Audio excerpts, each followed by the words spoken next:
如今已有苏家相助，必定会有转机，你别着急啊。我等不了了，我也被这盗窃观音这么一天大案，府衙岂会轻易放他？他们最擅长屈打成招，定对莫言用了刑。他非习武之人，如何受得了？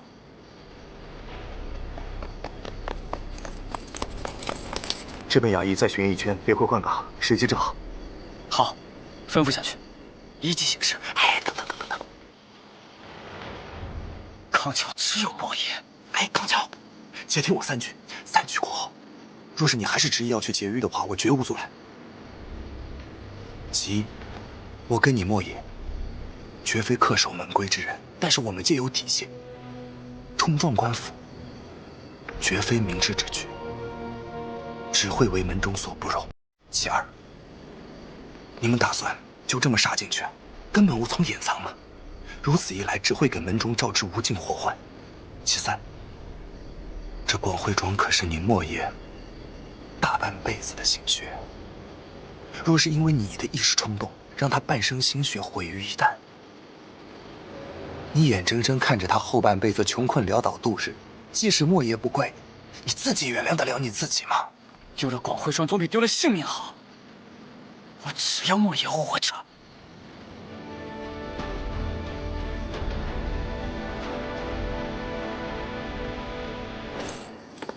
还需早做决断，衙役换岗后再没好时机了。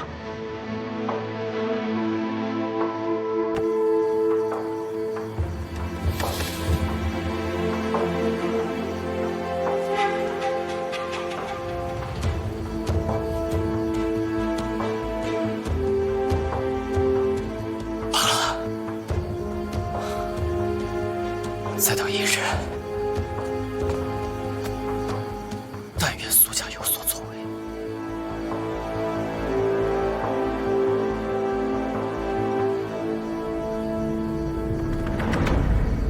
话说7分再留3分软，话说7分再留3分软，话说7分再留3分软，话说7分再留3分软。苏公子，许师爷，冒犯了，如今该称苏会长才是。我这冒昧登门，想尽快禀告邵大人会长更换之事，这确实是来得早了些，还请许师爷见谅。大人已醒，苏会长，里边请。哎，请。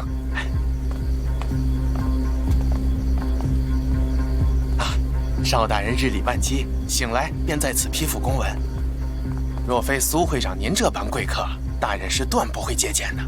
那也得感谢师爷，还是帮我禀报了。不过有一事须得提醒苏会长。师爷不妨直言，苏某洗耳恭听。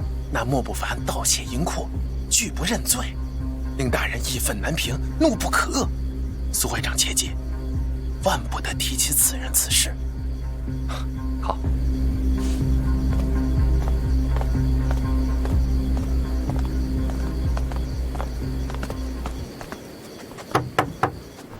大人，苏会长到，进来吧。苏会长，请。多谢。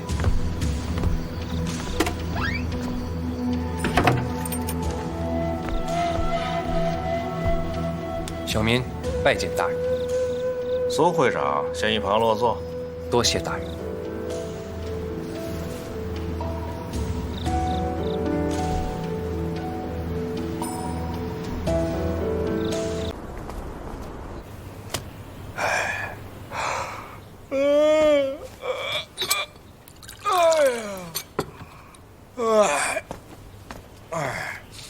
府台大人日理万机，真是辛苦了。苏公子今日前来所为何事啊？小民确实有些私事，这想问府台大人，这墙上挂的可是凤秋先生的《寒山拾得图》啊？苏公子识得此画？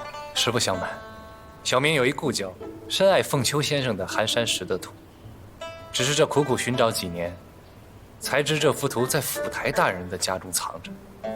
他是不敢贸然问，这便托小民前来一问。你的那位朋友倒是颇有眼光嘛。是，此图笔法精绝，八面生异，真是当世珍品，值万金呐！我这身上刚好有1万两银票，想与府台大人定下这旷世之作。只不过我那位朋友不在南都，何年何日回来，也是无从得知。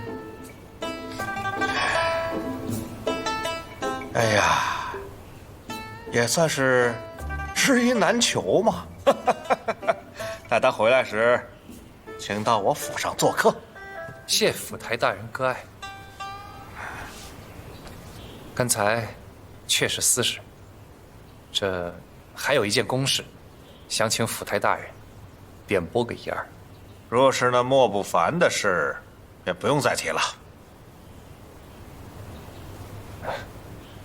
小的出身会长，一想有所作为，也想替府台大人分忧。替本府分忧？是。这小民前几日听说，府台大人丢失库银10万两，这广汇庄上下搜出来，不过7万余两。这过几日就是南都贡银与工部进京的日子，这剩余的实银还无处着落，想必府台大人亦是忧心呐。小民愿替府台大人补齐剩余的实银，只不过这就算补齐了，也没法结案。莫不凡这个人口口声声说是唐啸陷害，可是这个唐啸又迟迟不能面案对质，这可如何是好？不如这样，本府这就派人去捉拿真凶，如此，莫不凡便能自证清白，唐啸他也不用到案了。届时你再把尸银补齐，这桩案子不就结了吗？那就谢府台大人成全。哎，忍着点说，就快到了，就快到了。花了多少啊？莫言，你说什么？把我从那个桑瓜手里捞出来，花了多少银子啊？哎呀，慢点，轻点啊，轻点，轻点，轻点。你倒是说呀，到底花了多少银子啊3万5千两。？3万，3万5千两，你怎么不让他把我给杀了？莫爷定是疼昏了头，公子莫要见怪。此次广汇庄损失不小，这3万5千两先由苏家垫上。莫老板，咱们以半年为期，你慢慢偿还，不计利息。行吧，苏公子，有2件事劳烦一下。莫老板讲。这起义呢，但我谢过苏会长。这其二，把云香，把云香那小子给我叫过来。说，苏公子已经接任会长一职了。什么？莫老板，我回去便知会云公子，你还是好生休养。说，没事吧你？把这2人发生的事赶紧说给我听听。我当初怎么与你说的？要低调行事，你呢？四处招惹麻烦。哎，行了，你别乱动。我这点疼算什么？我这心才跟刀剜的似的。你跟唐啸斗得酣畅，我平白损失了10几万两银子。莫爷啊，你这回是受苦了，但你我既同为门中效力。停！为门中效力，你怎么好意思说得出口呢？啊，康桥去拿纸和笔来，我倒要门主看看，他把南都搅得天翻地覆，他是为了门中，还是为了他自己？快去啊！哎，莫爷，你消消气。我看事到如今，是时候将一切禀报给门主了。你又想干嘛？我已从苏怀柔那里得知了15年前浙东购地案的真相。据他说，当年给苏令和出谋划策的，正是凌渊之人。那苏家的大姐就是怕你报复他，随便找了个你招惹不起的冤大头罢了。或许是，或许不是。凌渊一向是以武生乱，可是近些年却频繁插手商界之事。你有没有想过，若是他们变了呢？甚至早在15年前，他们就已经变了呢？我们云台与凌渊明争暗斗上百年，若是他们当中真出了能人，开始模仿我们的行事手段，也不足为奇。若真如此，门中应当早有察觉才是。不错，这也正是我的疑惑之处。这事先按下，莫向门主禀报。莫爷，先是唐啸之死，后有府库结营栽赃给您，这多半皆是由凌渊所为。对方已经公然挑衅了，争斗在所难免，何不先行筹备？你听我的，时机到了，我自然与你解释。我这小小的广惠庄，原来只管为门中传递线报，别的事儿我是不想管。可既然他们敢招惹我，动我的银子，行，他们有胆虎口拔牙，我必让他皮开肉绽。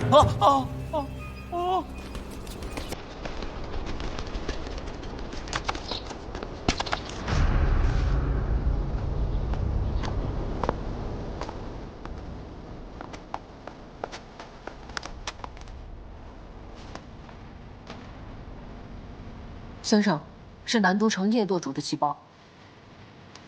少主洗劫官府银库，栽赃云台，叶舵主恐局势失控，还望先生点拨。洗劫银库，栽赃云台。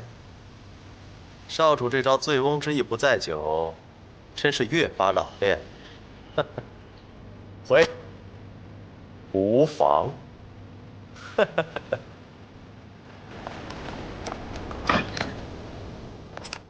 舵主，南宫先生回信。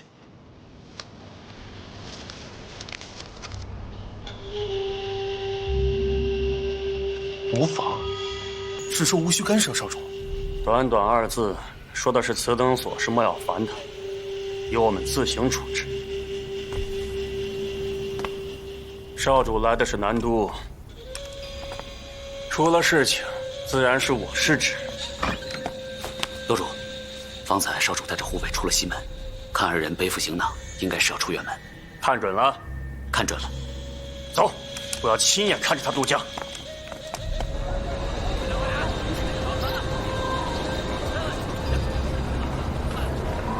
每一箱都要清点清楚，出发时辰一刻不可耽误。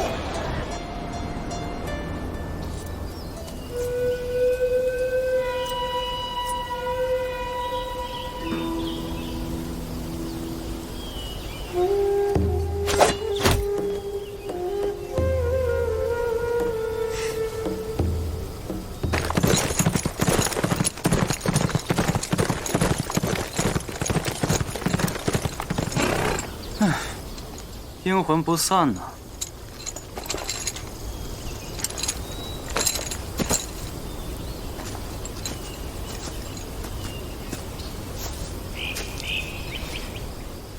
少主为何不辞而别啊？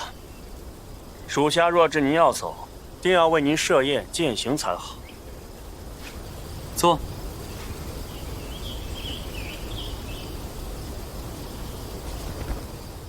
官府就这么把莫不凡给放了？属下探得消息，是苏家出面求情，花了几万两银子将莫不凡从府衙里换了出来。不过莫不凡在里面也吃了不少苦头，少主也算是敲山震虎了。这苏家是南都首屈一指的商户，如今跟公子相走得如此近，看来这云台在南都也是扎稳了根基。这倒无妨，是无妨。南宫先生不正在布设全局吗？早晚收了他们。少主，当初阁主钦定，我等经江南商界。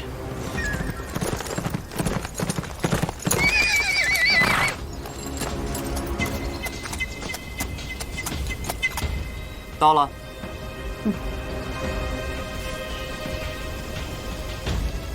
叶舵主说这些甚是无趣。每逢8月，南都的贡银都会沿运河北上。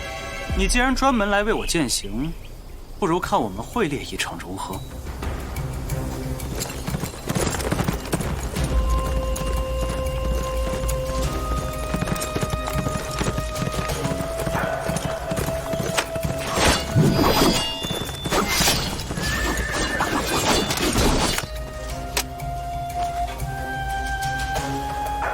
少主为何杀死贡银传令兵？叶舵主，你的南宫先生效仿云台之反招数实在难看。我们凌渊应该有凌渊的手段。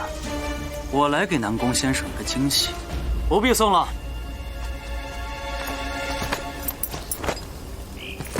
撤！撤！舵主，还要跟吗？不必了，他不置我于死地，不会罢休的。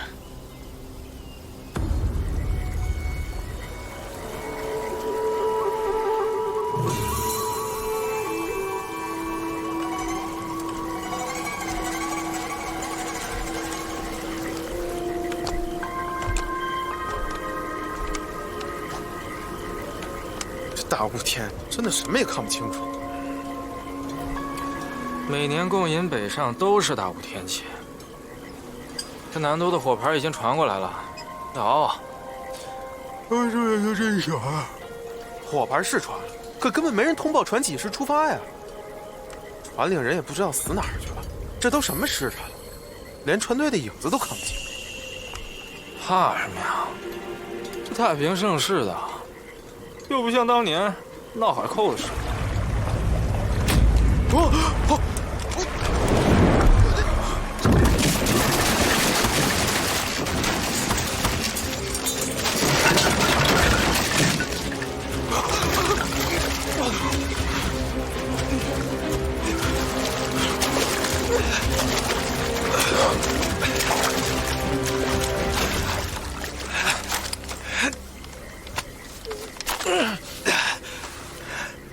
这河出来的船，夜里也不亮灯。哎，不对，这是运送贡银的官船。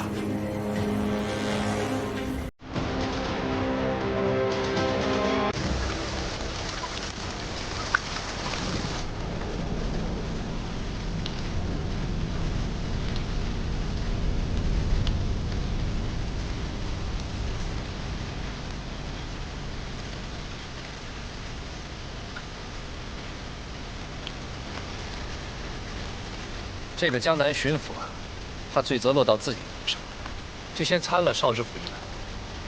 这个少知府呢，听到消息之后，当场就被晕了，现在已是无心查案。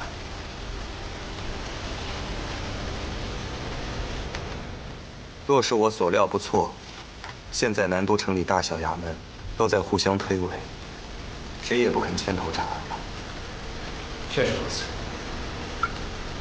案发首日，本应当收集线索，确定嫌犯，都被他们这些蝇营狗苟的私刑给耽误了大好良机。余正，我为何觉得你不想官府破获此案？精明啊，确实如此。我只是在为南都的百姓感叹。那人还说了些什么？你细细说来，切不可有任何遗漏。好，王捕快是这么说的：这案子当真奇了怪了，这船上一点私斗的痕迹都没有，这押船的一标30多个官兵，活不见人，死不见尸。这么说，应是监守自盗。哎，公子慎言，当心祸从口出。如今人心惶惶，刚才几次，公子切莫再提。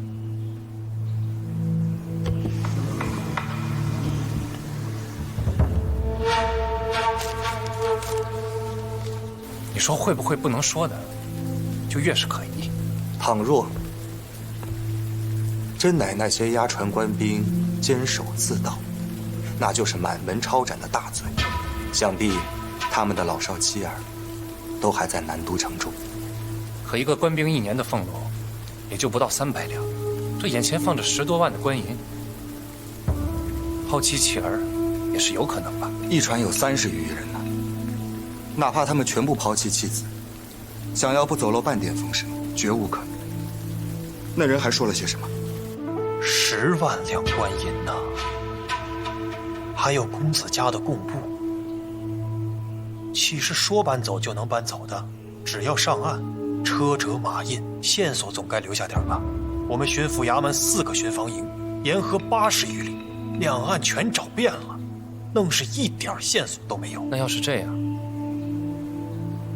根本就没上岸，直接沿江运走了呢。哪怕是连夜行船，天亮之前他能走多远？这天一亮，船自然无处遁形。我们已经把周边的渔场跟码头都打听遍了，没人见过吃水深和载重物的船。此事说来也确实离奇，这坊间传闻也是众说纷纭，还有说什么水鬼劫银的。你说会不会跟官府失窃案有关？苏公子以为呢？现下并非乱世，这放眼望去，普天之下能对官府动手的也没有几人。若真的是一伙人，确实有费解之处。你接着说。我是这么觉得，上次官府失窃案，他们并非冲着银子而去，是想栽赃孔回庄。可若真的是这样，此次劫官船，若还是想栽赃云兄跟莫老板，应是绝无可能。分析的有道理。不过若往后再想一步，我就只能想到此处来。南都城中同时出现了2波劫匪，手段何其相似，亦是同样高明。说是巧合，我绝不相信。他们必定是同一伙，所以之前栽赃广惠庄，不是他们的目的，而只是手段。那依云兄所言，上次栽赃广惠庄不是为了扳倒莫老板，而是另有所图。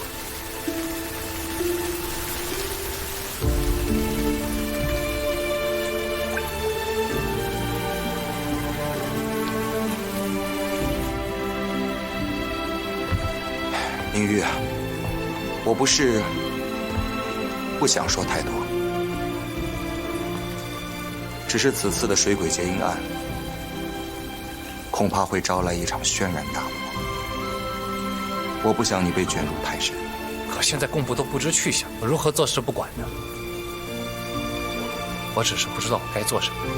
百年丝绸皇商，乃是苏家之根基，贡部亦是重中之重。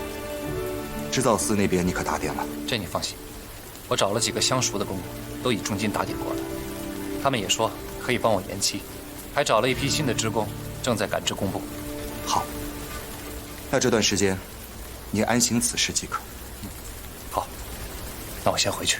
你若有事儿，随时找我。明玉啊，其实你在我心中已如挚友。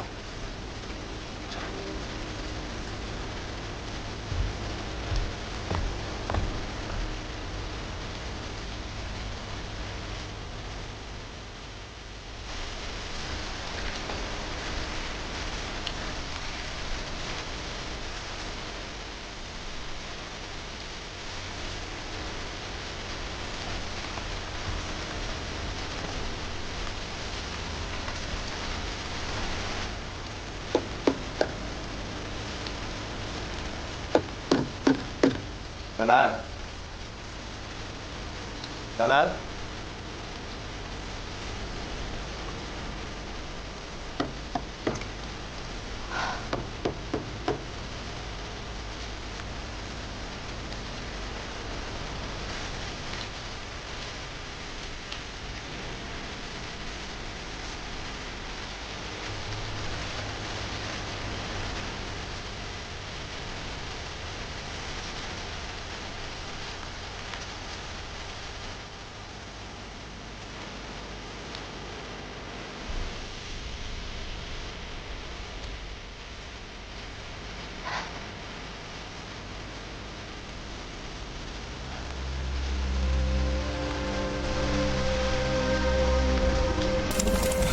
主，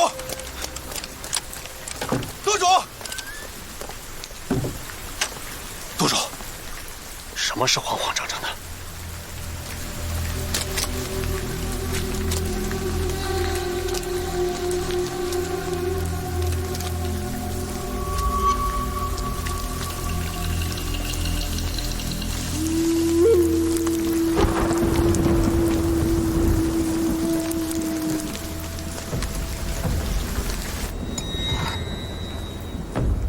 少主那日不是已经出了城，怎么又回来了？边曹境百里全部戒严，走不成了。属下倒是有些门路，可以安排些好手护送少主渡江。恐怕不行，我带的东西啊，太显眼。记得少主走时可是两手空空。不错，我不愿意空手而归。只好结了上京的贡银。看来叶舵主早已料到，少主那日劫杀官差，就是为了夺取传令文书。欲结贡银，须得知晓官船出港的时间。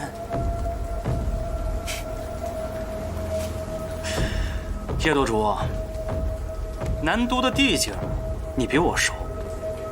你帮我想个法子，把这些扎手的货呀处理掉。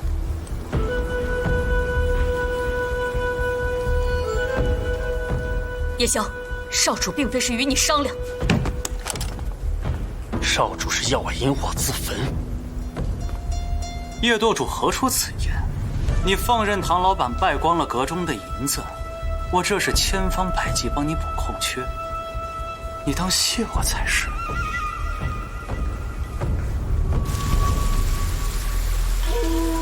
少主，事情闹得这么大，阁主会不会怪罪？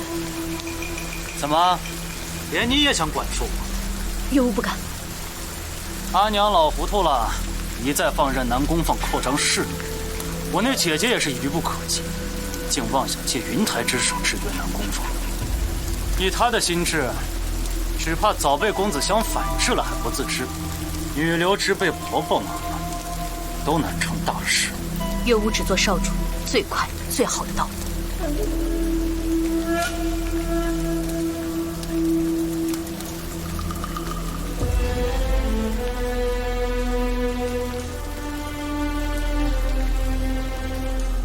看看，拨云见日，此为天意。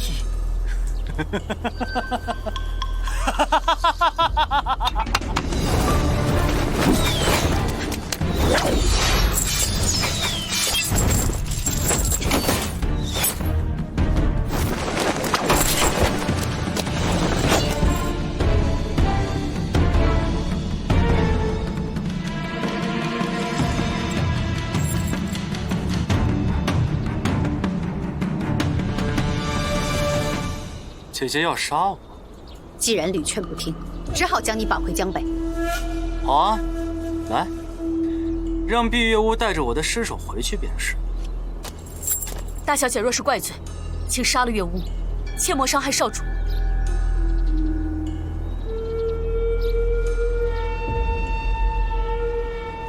跟我来。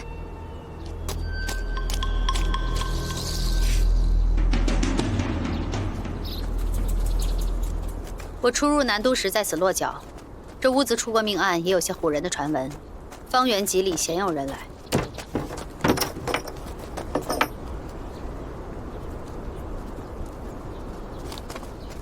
你们暂且在此安顿，不要回客栈，以免被官兵发现。哎，姐，先别走，我们好久没好好说说话了。岳无去外面守着。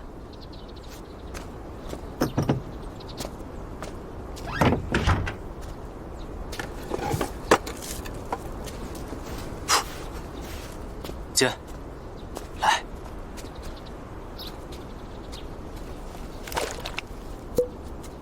给。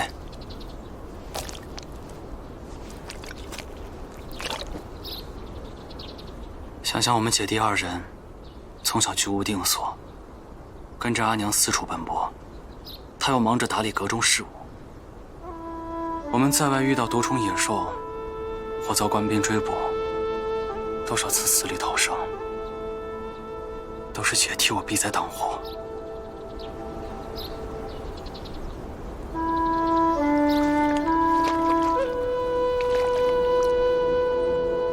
姐，当初你为何不告而别？你可知这3年，我是如何过的？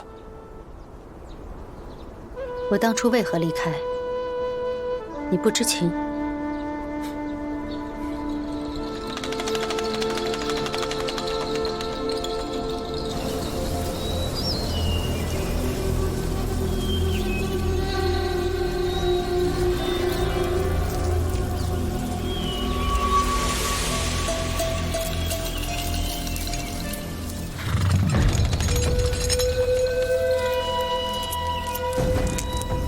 大人，林渊姓武，果然是林渊逆党。今日我不想杀你，都给我滚！小娘们儿，投降不杀。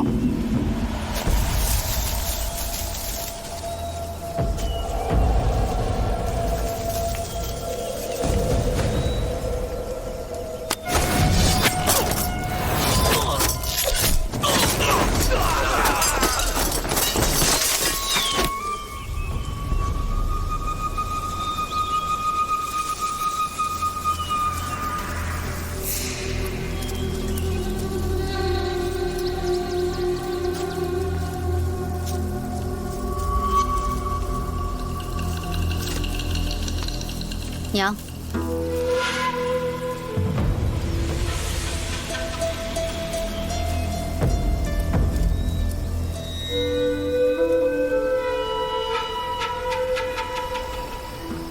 ，3年前，阿娘将我许配给南宫放，我想偷偷离开，一走了之，没想到被阿娘追了过来。你是一定要走吗？凌渊之人，不贪生，不惧死，也不知道降为何物。女儿不孝，辜负阿娘厚望。但南宫放这门亲事，女儿绝不会答应。你打小是很懂大体，为什么今天那么任性？娘，南宫放求亲，看似是对寇家示好以表忠心。可这分明就是僭越。他若成功一次，势必认为寇家对他惧怕3分，日后必更加变本加厉，肆无忌惮。他这些心思，娘怎会看不出？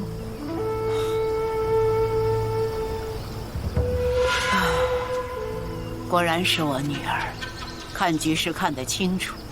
南宫放敢求亲，确实是僭越。如果我在大庭广众把他拒绝，让他颜面扫地，心有不甘，倒不如来一个顺水推舟，把你安插在他身边，可以监视他一举一动，以后可以控制他，为我寇家所用，那不是更好吗？可南宫放怎会看不透您的心思？他又将如何对我？是有一点危险，可是为阁中利益，我必须一试。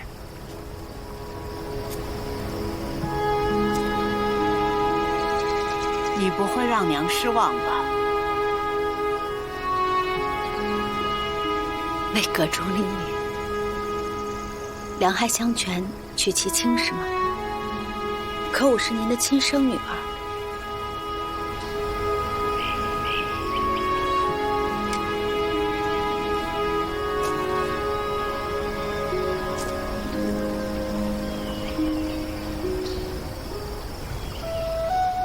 我知道，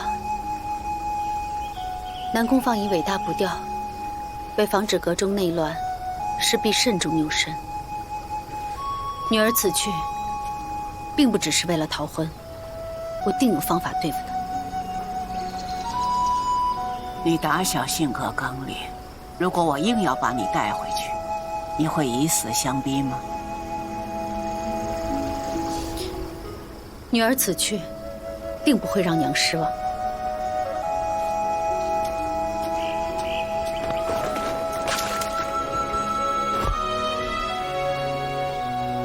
我不失望，我只会当从来没有生你这个女儿。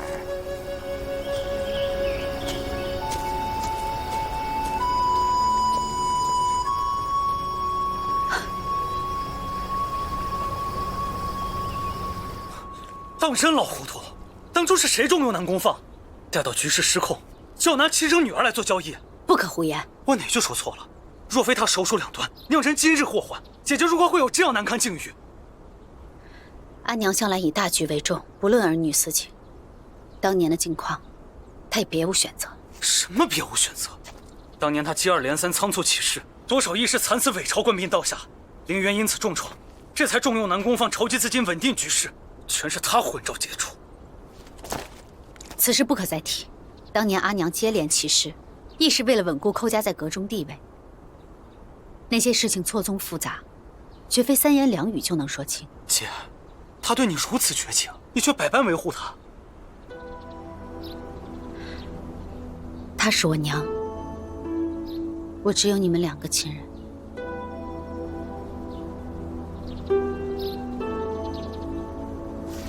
亚楠，你是我现在唯一可以相信的人。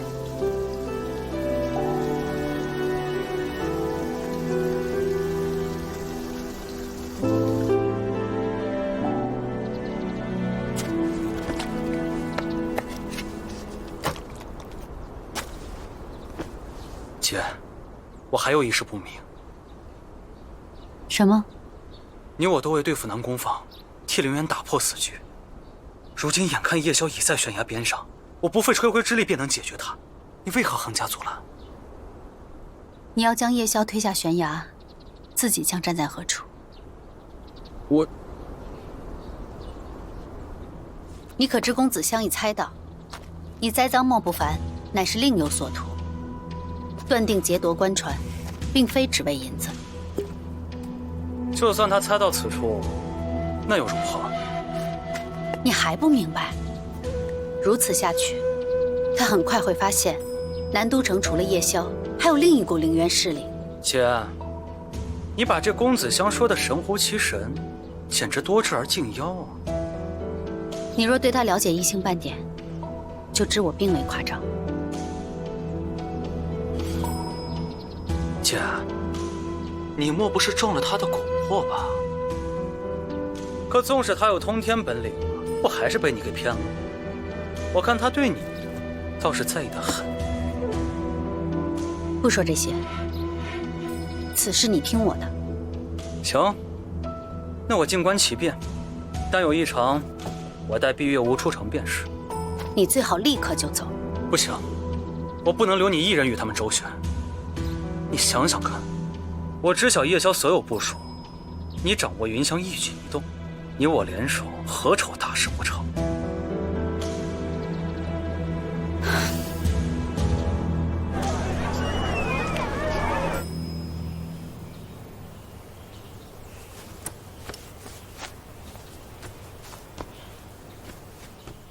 大人就这么去见邵知府？不然呢？按官场规矩，不该先递个名帖吗？这案子日后少不得府衙配合，咱们总不能与邵知府交恶吧？伯，你在内卫府待几年了？回禀郡主，6年有余。6年？这哪里不妥啊？内卫登门拜访，名帖先到，只有一种情况，那就是有好事相告。眼下南都重案一波未平，一波又起，他稍一和难辞其咎。要是我们先递名帖，他随意找个理由躲开，我们何时才能见他？况且就此案来讲，我们并非要让他配合我们，而是要想方设法让他的权力暂时为我们所有。所以对他，我们可以恩威并施，绝不能一味示好。明白了，郡主所言有理。是吧，叔？这些都是王爷教你的？何须教我？王府里每日进进出出多少官员，看也看会了。叔，你们内卫府是不是清闲得很啊？要不然波哥哥怎么待了6年还是个官场白丁呢？得饶人处且饶人，他但凡有你一半机灵，能任你欺负？好了，出发。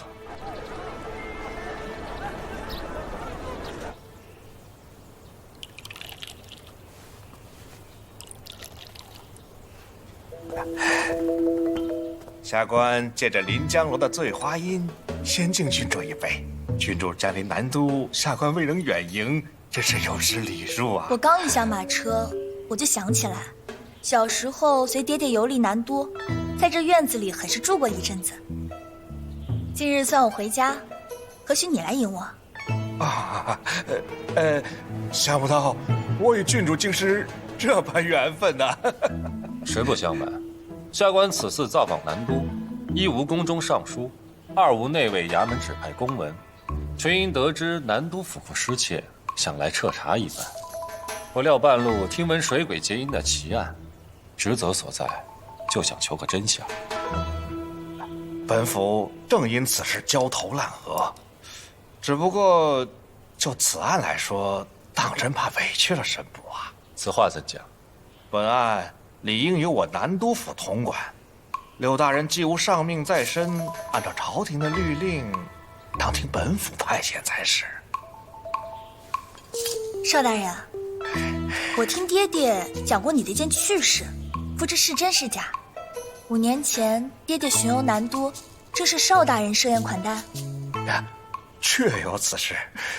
期间你们推杯换盏，相谈甚欢。没多久，邵大人便醉得不省人事。醉酒无妨，多寻常啊。只是邵大人，你可知您醉酒后都说了些什么？说，你要不要记一下？记下吧。邵大人当时纵论古今，说起太祖朝的律法，感念当时的官员仅贪慕20两银子，便要受剥皮食草之刑。哎，当真残忍啊！下官断断不敢妄议太祖皇帝啊！有趣的是，邵大人说，那些赃官若是生在天庆年间，您定有法子带他们一同发财，绝不叫人查出半点破绽。邵大人，究竟是何妙招？您说出来，给内卫们长长见识呀！绝无此事，本府绝不可能说这些大逆不道的话呀！没有啊，那是我爹撒谎喽。不，这父王殿下怎会说谎？别急了，这些都记不得呀！大人，这是内卫衙门的本分，你不会干涉吧？还有邵大人，莫往心里去。郡主刚刚不说了吗？都是醉话。李波，刚刚的话都记下了吗？全都记下了。那就收起来，好好保管吧。邵大人，我们说探案的事情。您堂堂知府统领南都，位居3品，刘某一介闲人，舔军内卫官职5品。此次办案，刘某全凭调遣，还望邵大人多多照拂。这水鬼结阴案还需您全程把控，若需邵某配合之处，邵某定当全力以赴。好，那我就恭敬不如从命了。刘大人，邵大人，这不妥吧？我们岂不成了鸠占鹊巢了？严重了！外面的客栈呐，它不干净，让柳大人跟郡主住在这儿，我才安心呐。那就恭敬不如从命了。邵大人的好意，下官心领了，那就不远送了。关门。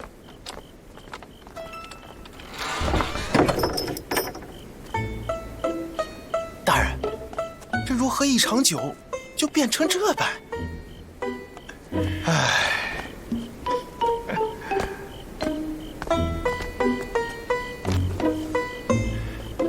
大人，您说那柳公权，他虽是福王家的门客，可说到底，他还是皇上的人。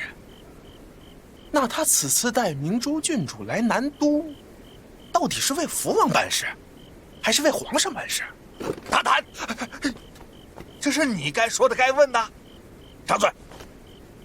先生知错，先生知错，先生知错。父王的，皇上的，这不是一回事儿吗？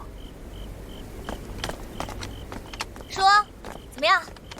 下次是不是不用我缠着，你也会主动带上我啦？这人怎么回事啊？连句谢谢都不说。郡主切莫怪罪，郡主若跟大人办案多了，便会知道。他但凡过问案情，开始整理思绪时，便是刀枪不入，六亲不认。一贯如此。是。好吧，果然是人无癖，不可与之交也。杀住我！快点离手！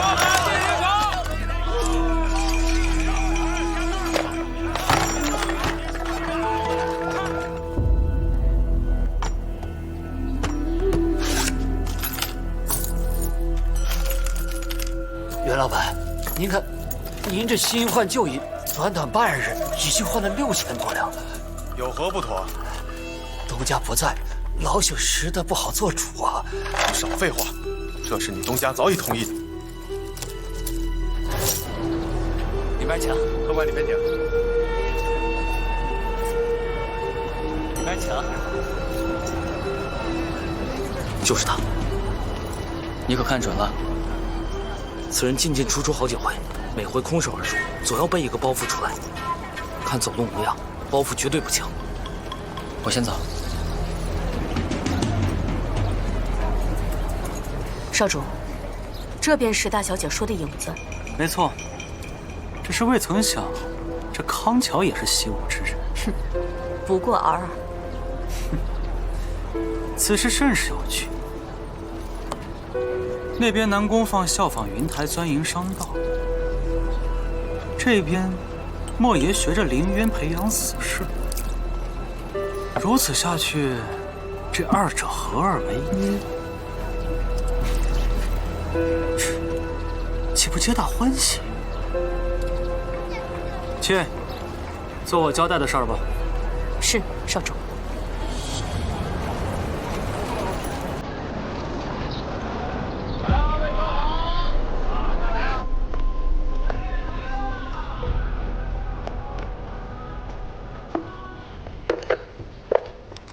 哎，客官，您需要点什么？1壶酒，2碟下酒菜。哎，好嘞，客官您稍等。乔哥，我看过了，这里头没有守候人，他跑不了啊。嗯。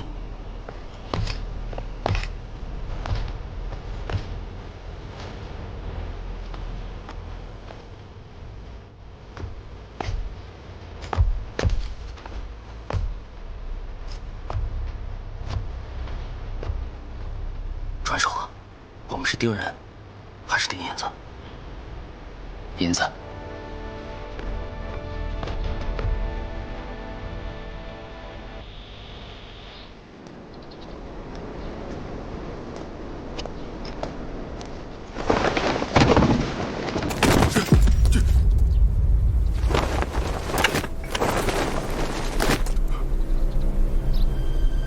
夜宵是如何教的你们？带了一路的尾巴，竟一无所知，还不快走！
他才刚满17岁。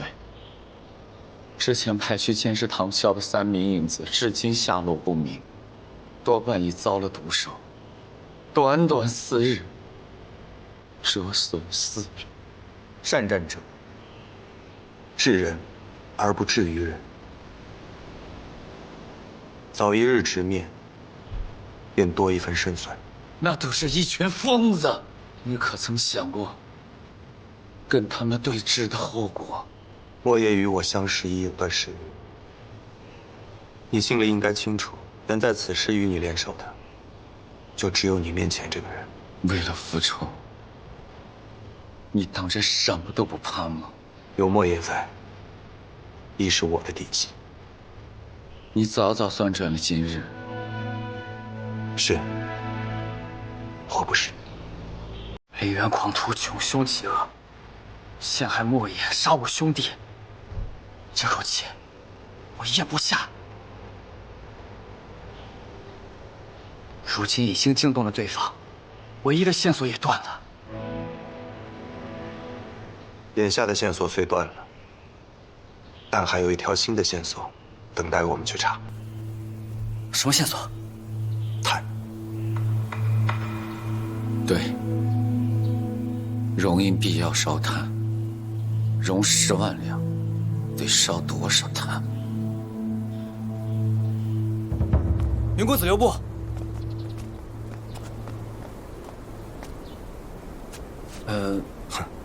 你我同门之间，有话但说无妨。今日之事，公子可觉得有何蹊跷？不知道是凌渊本就安排了高手，暗中保护运营之人，还是他们一早就知道会被盯梢，提前做了部署。你现在是在怀疑有人在暗中报信？莫言麾下影子，皆是土生土长的南都之人，眼线遍布全城。未曾想，却是舒姑娘最先发现黑市银匠的线索。我虽未找到此人，但却无意得知另一消息。是什么？竹山街那些专替毛贼销赃熔银的银匠，1夜之内全部被人雇走了。可这雇去了哪里？还未打探到。啊，此事的来龙去脉呢，我已经核实清楚了，并无疑点。疑点就是太过巧合。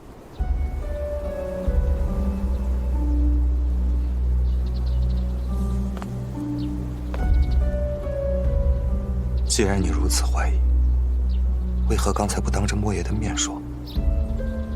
强敌临门，自当通力合作。莫爷性子急，我怕当面说，惹得你们生了嫌隙。康掌柜心思缜密，不过我身边的人，我自有判断。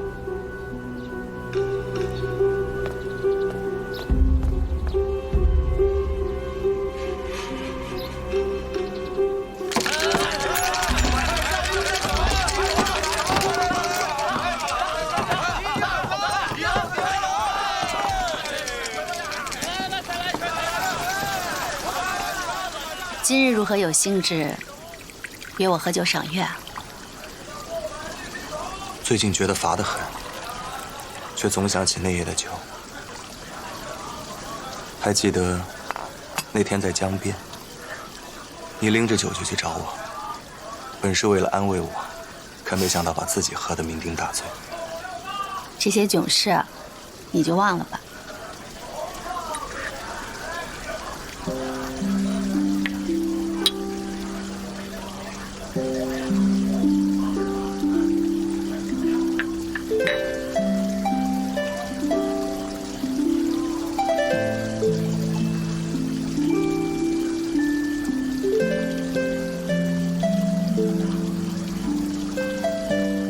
当初说好一起联手复仇，我的仇报了，你的还没呢。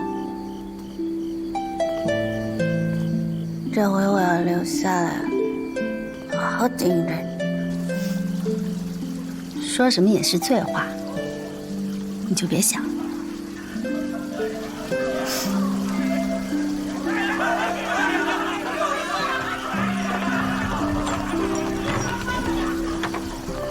哎，看来又输了近100两。今日的盈利怕是又不多了。今日居然还关心赌坊的流水了？这是我的栖身之地啊，能不关心吗？以你的本事，在哪儿找不到容身之所啊？其实这连生坊对我而言，早已不是寻常的赌坊那么简单。之前在深山修业，我一直觉得自己喜欢清静，可是如今，我好留恋这热腾腾的烟火气。若能忘记一身背负，做个俗人，自然好。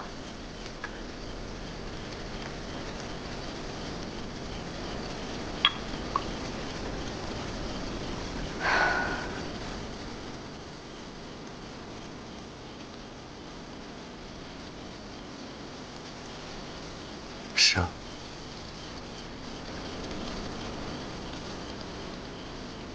其实你有没有想过，如果那一日我们在白驹镇没有相识，此时此地，我们会在哪里？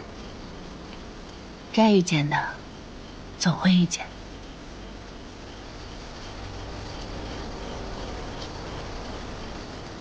那你觉得人和人之间的相逢，有几分是天意，几分是人为啊？我不懂，只知天意难违。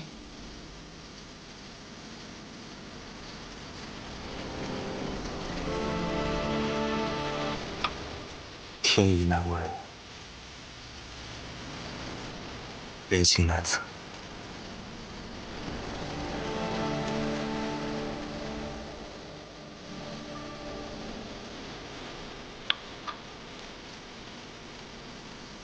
当真是人生得意须尽欢，而我却是把醉话当真之人。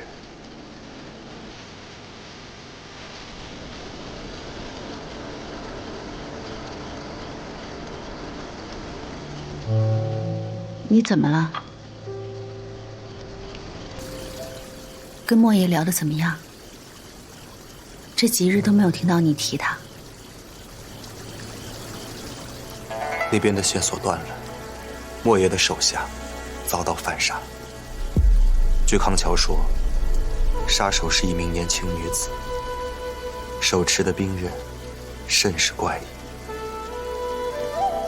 不过我已经找到了新的线索。这么快？是啊。虽然说，如今唐家赌坊被封了，但是我找到了另一处可以守株待兔的绝佳之地，定能将凌渊匪徒一网打尽。他们绝非善类，你用什么方法可以如此十拿九稳？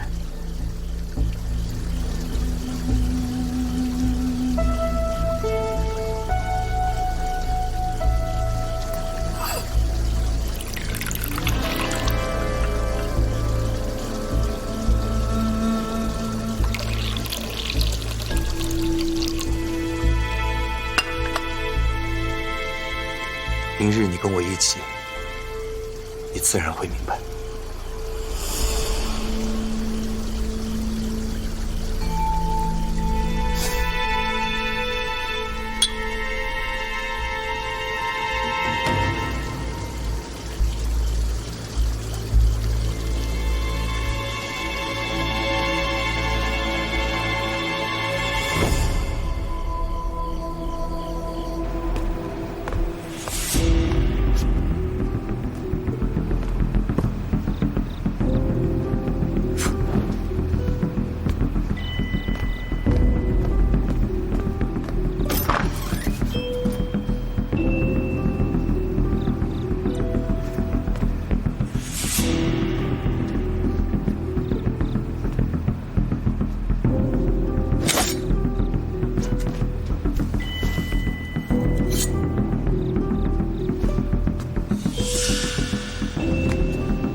娘，你给我留点。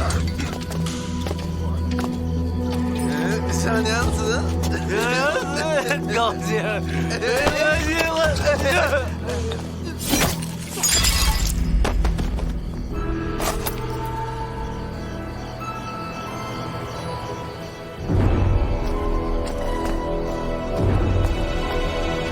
属下护卫不周，让大小姐受惊了。你这是草菅人命！少主时常教导属下，不使雷霆手段，怎显菩萨心肠？大小姐放心，属下自会将尸首处理干净。你虽不是我属下，但我今日亦要教你：恶狼杀生只为觅食，无故杀戮那是疯狗。恶狼人人惧之，疯狗人人厌之，终死在乱棍之下。属下谨记在心。少主已在等候，还请大小姐别误了时辰。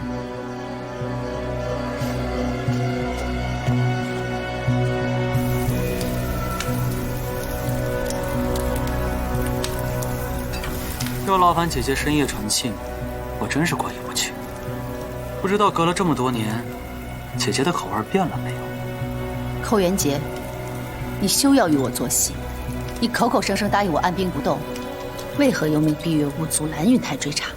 若不是他搅局，此刻夜宵早已毙命。没错，是我的命令。只是我哪里想到公子香如此神速，此时不阻拦，不是要拿10万两银子给夜宵陪葬？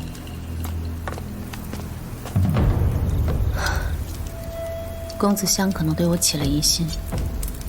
他若是威胁你，我便除掉他，保证神鬼不至。不必，我就顺水推舟，全力追查夜宵，正好可以借此打消他的顾虑。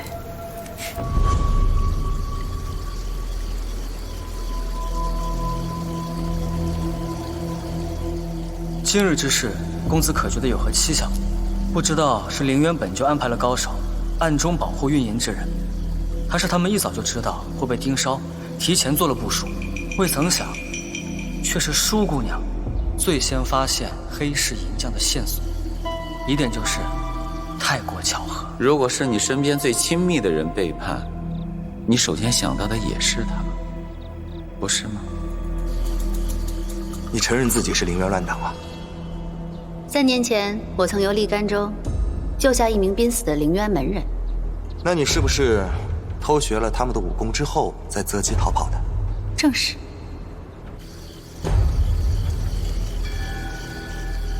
他们绝非善雷。你用什么方法可以如此十拿九稳？唯独舒雅门，只是他口中的舒家义母，无从查证。当时我多番试探，但是他并未露出破绽。即使莫爷不信他，也应当信我啊。不过我身边的人，我自有判断。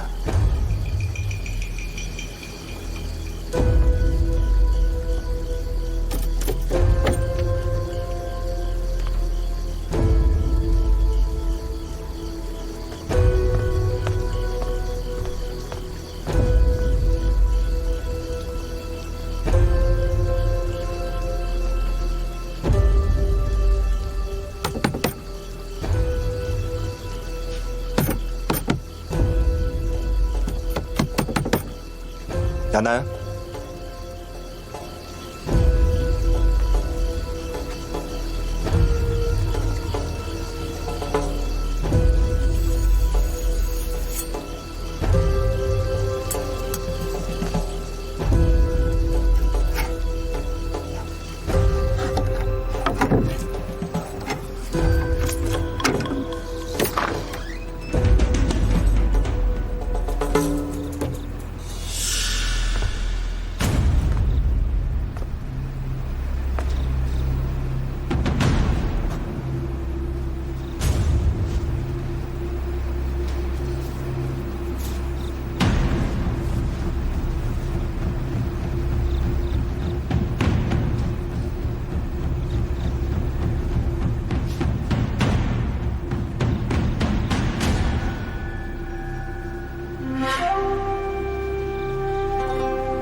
聪明。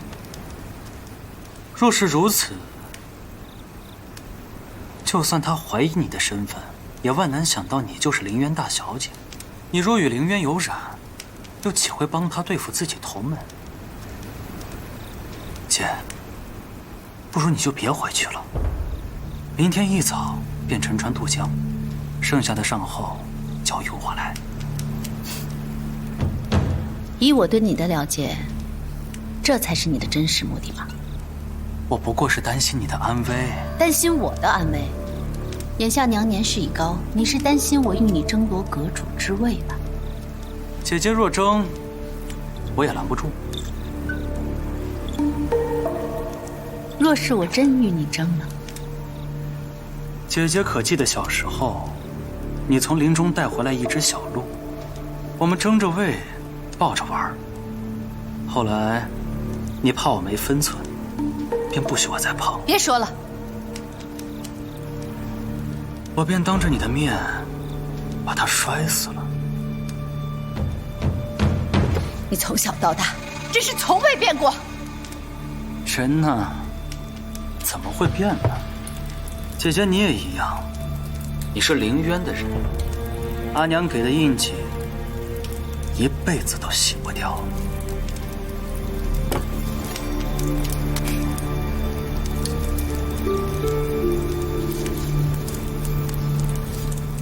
公子相已盯上木炭来源，只等夜宵须口谈，尽快了结吧，免得夜长梦多。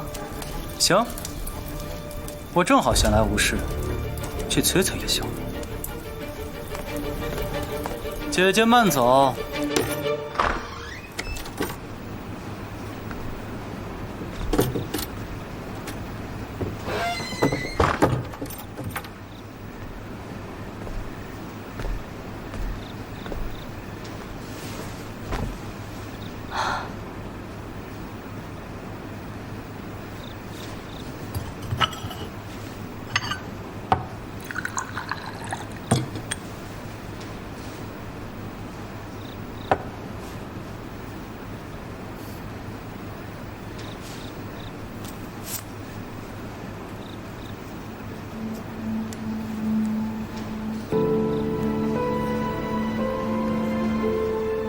我听金兄说，你之前的那根簪子断了，今后带这根。你要记得，以后对我说，那些关于你的过去，我不曾经过的，我都想知道。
少主为何深夜到访？自是来问问银子的事儿。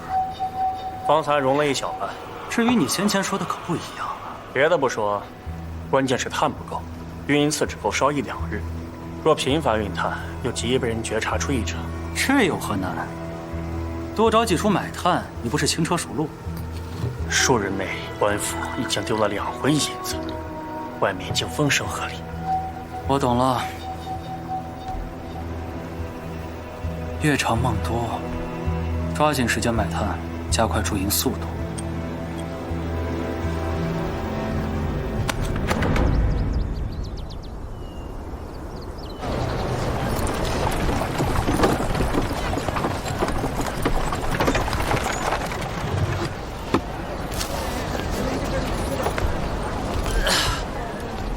快去找云香，让他下来。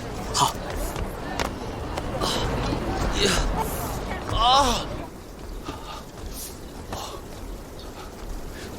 我跟你说，那星源号是南都最大的炭厂，但眼下这时节哪有大宗用炭的人家呀？他们却接了一单大生意。我算了算，他们之前买的炭也用得差不多了，该来买了。我已命人将炭厂层层围住，就等他们现身了。跟我走。哎，你等我一下。车里等你，快。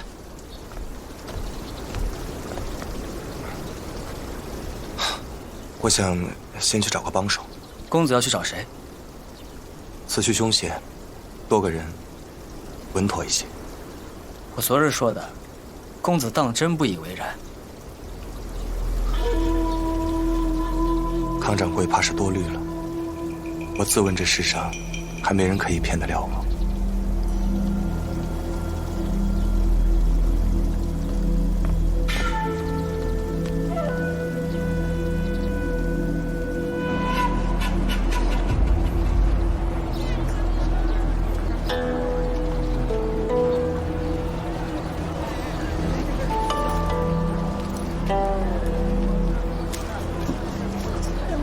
不枉我这么多日草蛇灰线的追查，今天终于要水落石出了。行百里者半九十，越是在这个时候，越需要谨慎。你小子少教训我啊！要不是我护着你，你这身子还不知道在何处呢。我说这段时间为什么门主对我不闻不问，全靠莫爷在暗中护我，多谢。你小子知道就好。先说眼前的事儿。赔了的银子，我必然要全部抢回来。折了我几条人命，我要让他10倍偿还。莫爷知道我要什么？放心，管事儿的，我给你留活口。进来。他们装好车了，正在待命出发。准备好了？一切妥当。很好。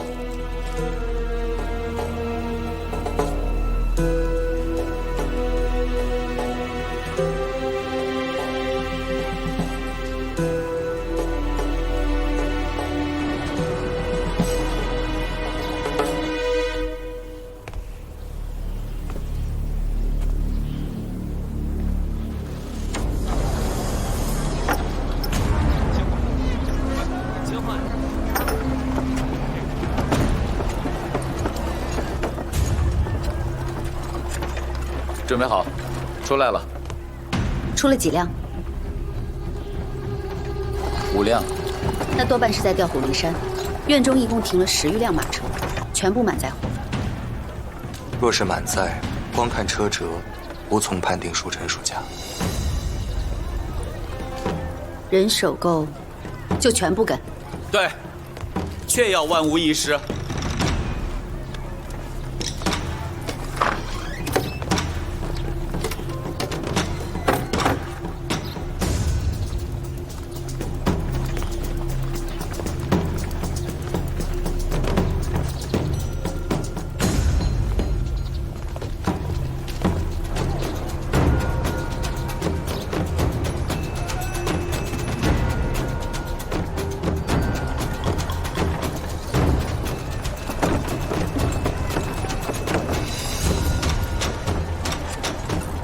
这一队出了7辆，莫爷还剩多少人手？怎么？他们先前知道被人盯着，务必会更为谨慎。我担心这2支车队只是掩人耳目，所以我们需要更多的人手。丫头说的不错，不过这些都在我们预料之中，早就已经有安排了。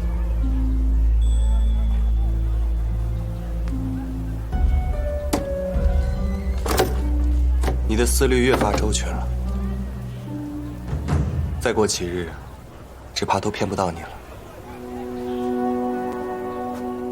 跟了你那么久，当然会有长进。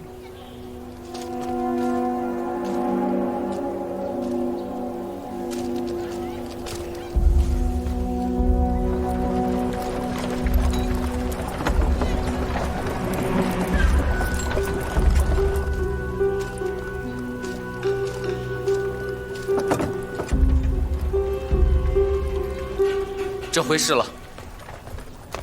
这帮人穷凶极恶，舒姑娘不必涉险，我去即可。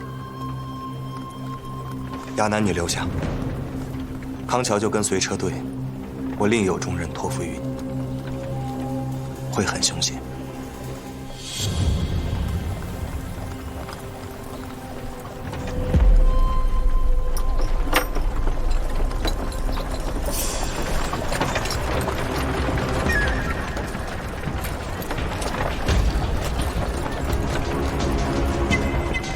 那年长的是广汇庄的东家莫不凡，也是府库失窃案的嫌犯。至于那个年轻的，那必定是公子香喽。据那天邵知府所言，此人也可能是苏明玉。苏明玉出身商贾世家，却无心上当，怎么可能有心机啊？你看那人，步履从容，姿态沉稳，一看就老谋深算，肯定是公子香。魏郡主，确是公子香。唉，盯个梢，什么阿猫狗都出来。莫要小看那些人，昨日在赌坊外与这帮盗匪交手的，多半就是他们。只要盯紧公子香，必有收获。兵分两路，探车和公子香都要盯紧。主，早知道盯梢一盯好几个时辰这么无聊，我就不来了。现在趁着天还没有黑，要不我先去逛逛。你要再这样的话，下次就不准跟过来了。啊，去，李波，你陪着。是。郡主，我身上银子都花光了，要不咱们改日再逛呗？那怎么行啊？没钱就找钱去。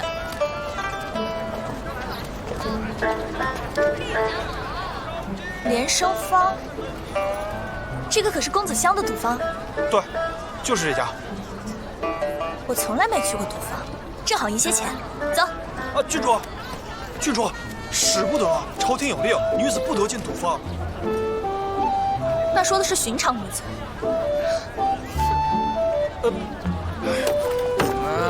走了。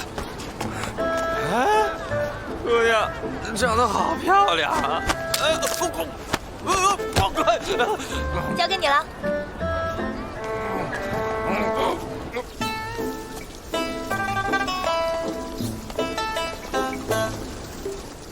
怎么，你也要拦我？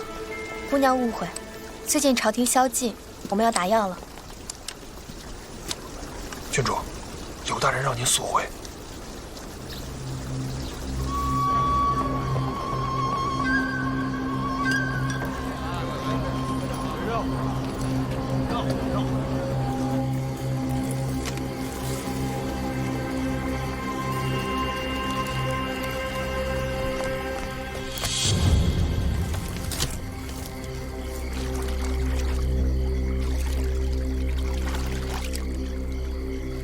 百探容银，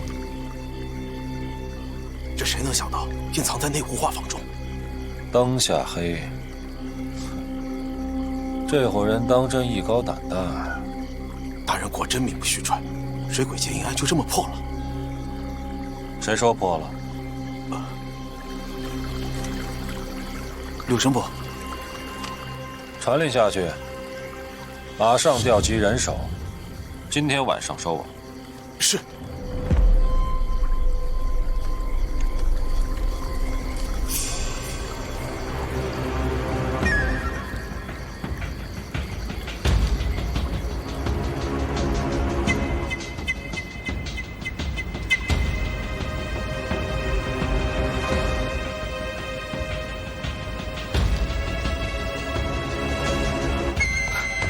说，如何？听到了，竟藏在湖内一座画舫上。我说好了，就等你一声令下。好。莫爷，再等等他。等什么？就南都府衙那帮废物能料到这个？你别什么都草木皆兵。你别忘了，就是这帮废物冒着被罢官的风险，解除了修士禁令。依我看，即使舒姑娘带回消息，也未必。情况有变。果真如你所料，官府的人也在盯梢，并一路尾随车队跟到了码头。趁着夜黑，抢在那帮废物之前拿下画舫，那10万两银子本来就是我的。等一下，若是寻常官差也就罢了，来的是江南神捕柳公权。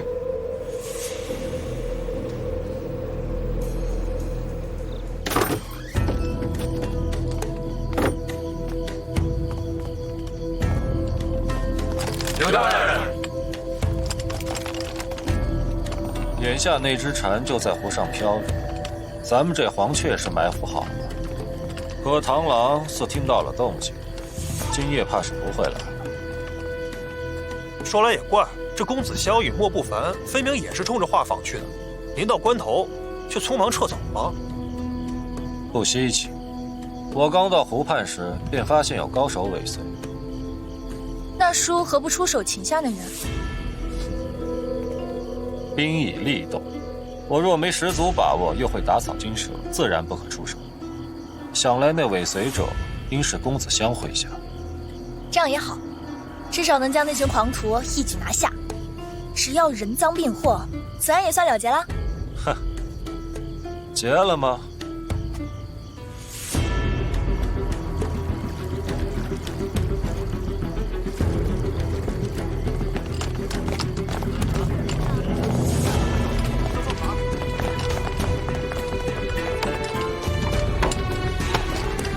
没长眼睛，这儿的船我们征用了。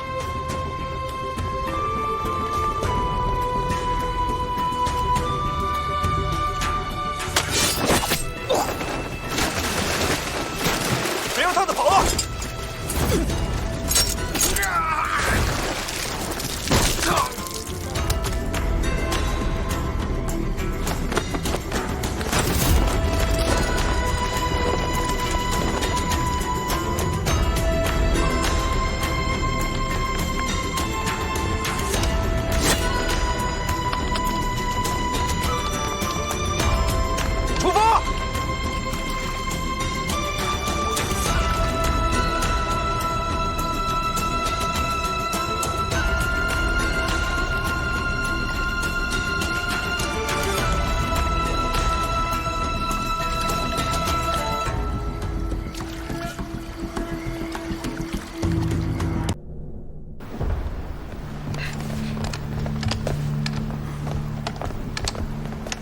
舵主，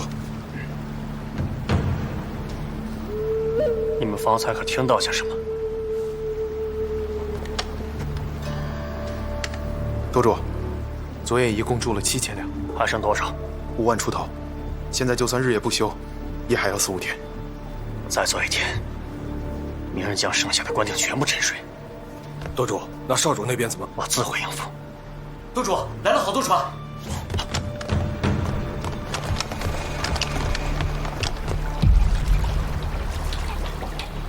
官差，舵主快走，我们断后。是，舵主，此处有我们，舵主先避一避。大不了一死，让舵主亲自搏命，要我们有什么用？快走！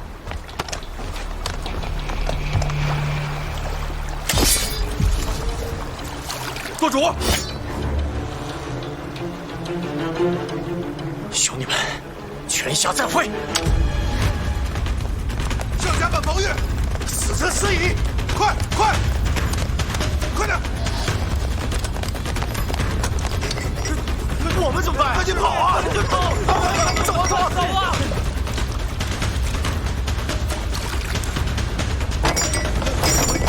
快！离开逆贼，完成无论！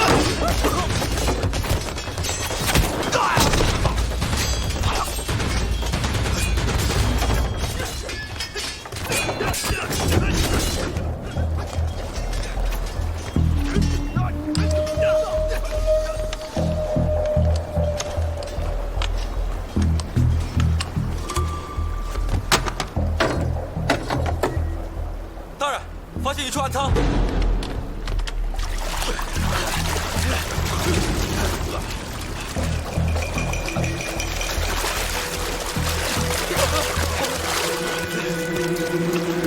来，出手就擒！我错了，饶命啊，大人！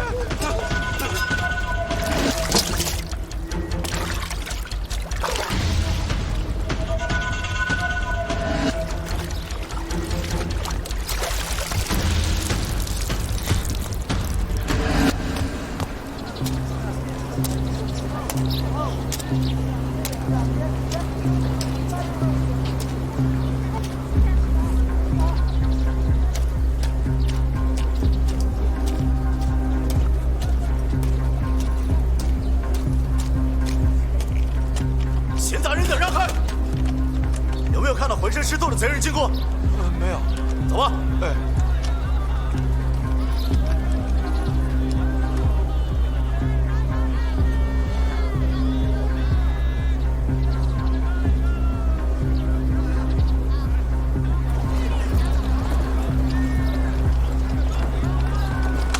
大人，从沿河搜索至此，未发现贼人踪迹。你们一路围追至此？是，我等按大人吩咐，沿街封锁，只放出这一条生路。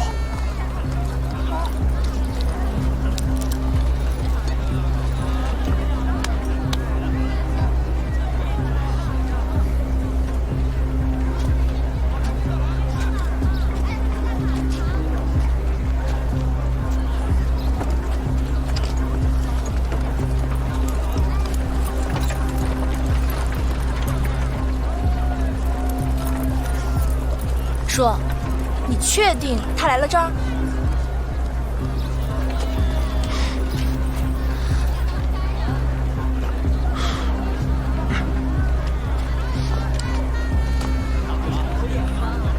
凌渊逆贼，你这是要去哪儿啊？背身那个，在那儿，就是他。追！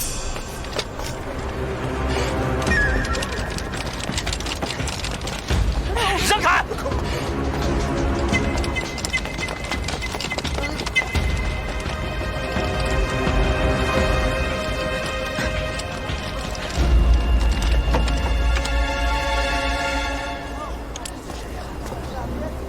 逆贼，若束手就擒，可免皮肉之苦。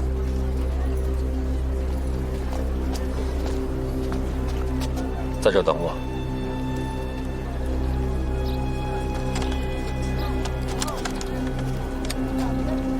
你应当是林渊在南都的匪首，老实交代。你们这帮伪朝贼子，总有覆灭之日。你在南都积攒到如此势力，想必暗中发展多年了。